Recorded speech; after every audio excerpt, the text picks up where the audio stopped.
Leysni er hve mikið og hve auðveldlega efni leysast upp í vökvum. Leysni hluta fer eftir þrennu, þar að segja hver vökvinn er,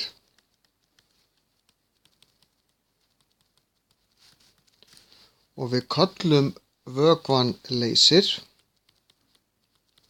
Það er oftast vatn en ekkert alltaf. Það fer eftir hitanum á leysinum, hiti leysis, og að lokum hvaða efni við leysum upp.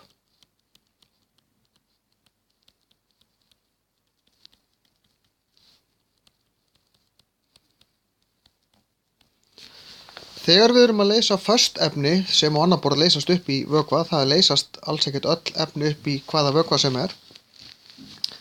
En þegar við til dæmis hrærum salt út í vatn, þá er það þannig að eftir því sem að vökvinn hitnar,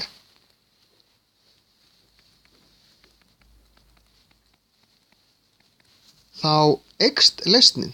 Það er að segja, föst efni, meiri hiti,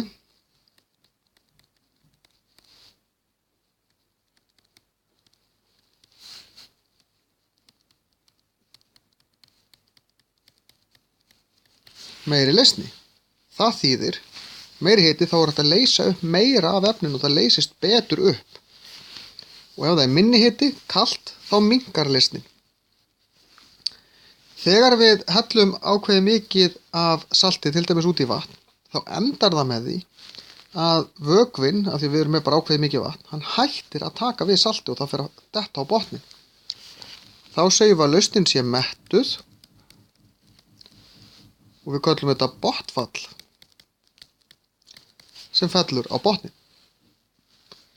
Og ef við tökum til dæmis lausn sem er mettuð, akkurat mettuð með sæmilega heitu vatni, en kælum hana, að þá mundi falla á botninn þó það ekki gert það áður, bara við það að kólna, af því að þá tekur lausnin við minna af salti og þá fellur aukasaltið á botninn. Skiptir engu máli hvort þau eru með salti eða sykur eða hvað annað sem að leysist upp í vatni.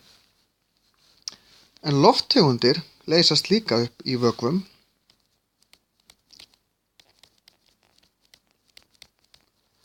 Og þar er það öfugt. Meiri hiti er sama sem minni leysni. Þannig að þegar vökvinn hitnar, þá leysist upp minna af loftíunum og leysist hægar og ver upp. Þetta þekkjum við vel að gos til dæmis sem er heitt, það er minna gos í því heldur en almennt gos sem er kalt. Og heitt gos, ef maður opnar það, þá tapar það gosinu mikið hraðar heldur en heitt gos.